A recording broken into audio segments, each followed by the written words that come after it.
from NECANN 2019. Dude, I seriously got the best job in the house.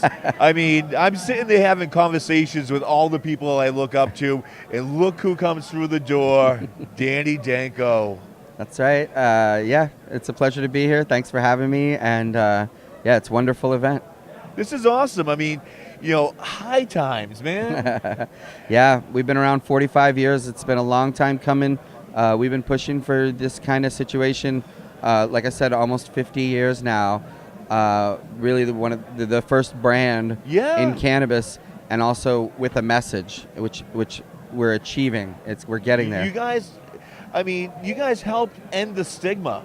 You were the first to say, we're going to put beautiful bud on a magazine cover and showcase the wonderful growers this nation has. Absolutely. I mean, we're not talking about like a narcotic drug that's harmful. We're talking about a healing flower that's medicine.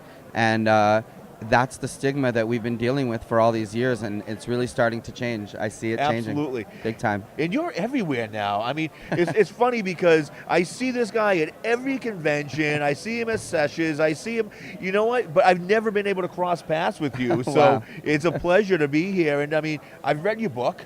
Awesome. Thank you. I'm a cultivator myself, so I read as much as I can. Tell me a little more about it. Well, it's called Cannabis, A Beginner's Guide to Growing Marijuana. It's really an entry-level book. It's made for beginners to get started, because here in Massachusetts, it's 6 plants per person, 12 plants if it's 2 people household. And everyone's afraid of corporate cannabis and all these things, Marlboro and Monsanto and all these companies. Well, look, if you grow your own, you don't have to worry about any of that at all. Absolutely. You take yourself out of that corporate system if you choose, and you can grow, all the cannabis you can consume. Every 3 months you harvest in your tent, and you can actually get it even quicker if you have mother plants and a perpetual kind of cycle. So you really can take yourself out of the system, and it's fun.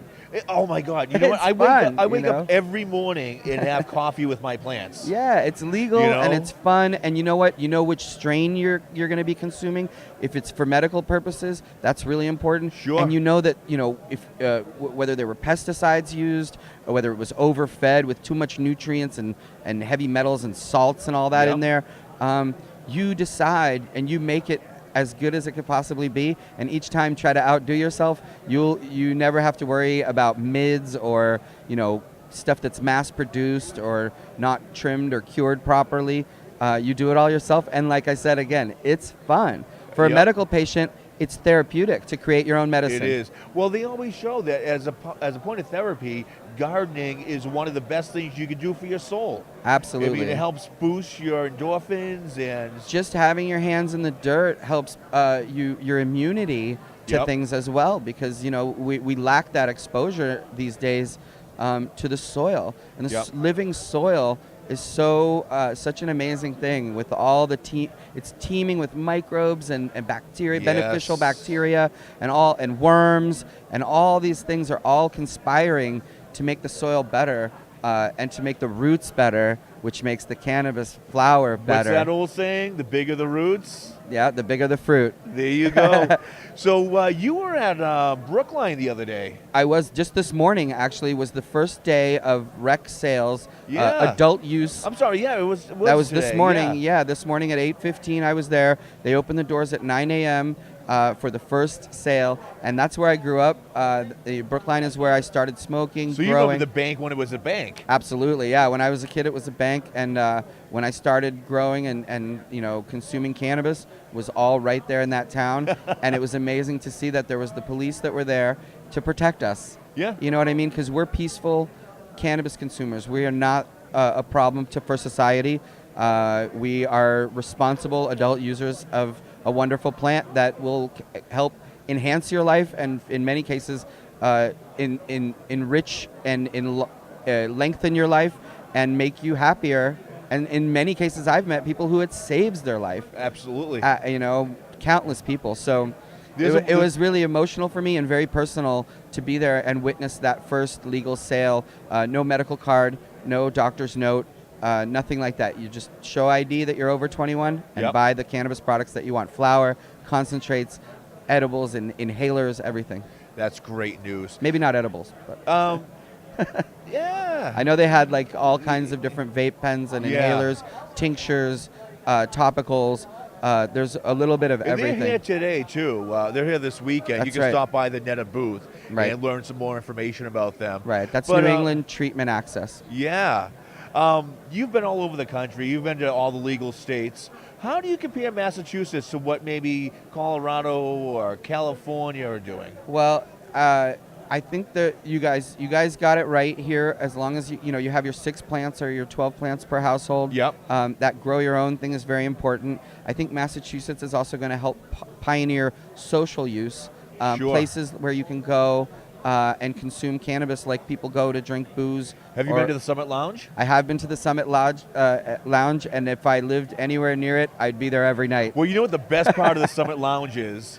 You're sitting there for a couple hours, you're consuming, you're having a conversation, you walk out, what do you smell? Fried chicken. There's a chicken joint right up the street, so Right. you're all set. Well, that's the other thing that people have to understand. These businesses around our businesses do well as well. You put a pastry shop near a dispensary, you're going to triple their business. Oh my God. And I've seen this in Amsterdam 20 years ago, where people were very happy to have a coffee shop on their block because they would get more walk through traffic. And it's just nice to be treated like a customer instead of a criminal. All right. That's the You know ultimate what? thing, you know? How about you and I go into business together? Because I just thought of a business idea. A laundromat that allows you to consume. Wow. Think about it. If you had a laundromat, you're Yeah. sitting there, doing your crossword puzzle, or you could be smoking a bone, waiting for your clothes to dry. Absolutely. I mean, To me, those are the pivotal things. It's social use, like places to get together and consume, because cannabis is such a social thing. And I think for seniors and veterans and people who may not do well in crowds or whatever, it's just very inviting to have a place where it's like-minded people. well, not only that, when you lose that other sock, you can't find the pair to. You Right. At least you're The stoned. laundromat thing is and you can sort of scent your clothing with a nice cannabis smell as well before you even put it Absolutely. on. When you're folding and drying, you're infusing that Absolutely. as well. And then also, expunging people's records, That's a big getting thing for people me. out of prison, and taking any nonviolent cannabis offense off of anybody's record is important. I'll tell you, I mean, there's a lot of things we're still fighting for here in Massachusetts, but expungement has to be, at the forefront, because Absolutely. realistically, how could somebody in the business go to sleep at night knowing they just fed their kids and paid their mortgage, but yet there's somebody behind bars for 3 grams? Right. Yeah, no, that's got to change. Anyone who's locked up right now for a nonviolent marijuana-related offense needs to be immediately released. All the records need to be cleaned up and expunged. We are not a threat to society. Like I said, No. we are. That's what was amazing, is to see those police officers there in Brookline who normally would be my enemy. You know They what I were mean? more directing traffic, right? Right. They were directing traffic. They were there to protect us. And that's what we want. We want that relationship with them. I Yes. want from anyone who would wish to do us harm. Well, you know? as a cultivator, I'm looking at hiring off-duty police to course. transport my stuff from point A to point B. Yeah. So- I'm excited to renew a relationship with our community, our cannabis consumption community, and law enforcement, where we can have a reconciliation of some sort, where we can say to them, look, you realize now that we're not the problem, and we realize that you're here to protect us, and Yes. let's reconcile this situation, because I don't want to be afraid of cops. No. You know what I mean? I really honestly want to be able to call them when I need their help. And we as a community have always been reluctant and fearful of them, because, hey, we have cannabis on us, Absolutely. and we might get in trouble. And so that's important, I think, too. Yeah. So, is there anything you'd like to talk about before we get wrap this up? Well, I mean, it's Cannabis Cup season. I got to talk about that, because Oh. if you really want to learn more about the plant and you want to get together, view all the different booths that we have, see all the cannabis and concentrates and all the things that are competing in the contest. There's seminars, there's concerts. We got them all summer long at cannabiscup.com. We have 4 already on the docket right now, and more to come. So very excited about that. I'll tell you, are we ever going to see a Cannabis Cup here in Boston? Absolutely, absolutely. I mean, they're really looking to do something on the East Coast, in Massachusetts preferably. So it's coming. It's definitely on Yep. its way. And we want to do them anywhere we can because that helps spread the message. When we get together and there's no violence, everyone's just very polite and very fun, and everyone's consuming and enjoying this plant, and we show society that we're a culture to be a part of everyone else. Because I'll tell you, as a cultivator, it's on my wish list to one day place. I don't want to win. Yeah. I just want to place Right. in the Cannabis Cup. Yeah, I mean, people can enter the cup and see how their product compares to the rest of the world. So it's very exciting, and it's definitely we started that in Amsterdam in the 80s, and the event itself has helped to increase the quality of everyone's cannabis around the world, and that's Yes. really the ultimate goal, I think. And you've had some fantastic strains coming out of there. Oh, yeah. I mean, remember the White Widow and the Ghost Train Haze, Ghost Train Haze, Sensi Star, and Yep. so many strains over the years that have kind of introduced themselves to the world by winning Cannabis Cups, Yep. and then became staples, in the cultivators' quiver. Well, I still remember the old HBO documentary that was done in the High Times Cannabis Cup. Right. And, Yep. that was like, I have to get over there. I got to experience this. I got Yeah. to meet Ed Rosenthal. I have to. I call it Marijuana Fantasy Camp because you actually do meet all the people that you've read about and the breeders who made the strains, the Yep. activists who helped fight for your freedoms, and the business people too. Everyone's all together, and it just also shows all the different cultures and languages and ages and races of people who are cannabis consumers, and it helps to end that stigma that we Yeah. have of the stupid stoner and the all that stuff. It's like that is not who we are. We are all of you. Yeah. There's so many people from all walks of life who consume this plant, and when we get together, we show the best side of our culture. Did you see who's walking the floors this weekend? Who? Chemdog.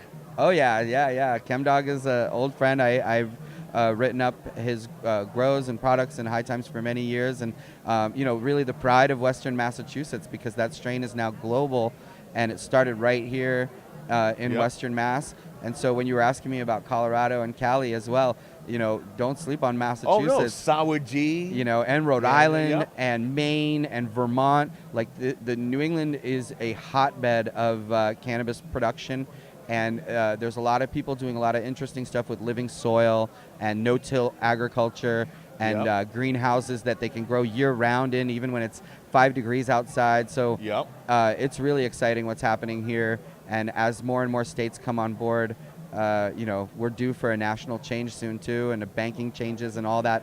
It's just Yes, exciting to see absolutely. it all Banking happening. is- banking and writing off expenses are huge. Absolutely, and it's coming. I mean, at some point, it's nationally. We're in a weird time where you can go to jail in one state like Texas, and Yep. 20 miles away in Colorado, you can become a millionaire in the same business. Absolutely. So there's a really strange, time right now, and it all has to be reconciled and dealt with on a national level. And Canada's done it.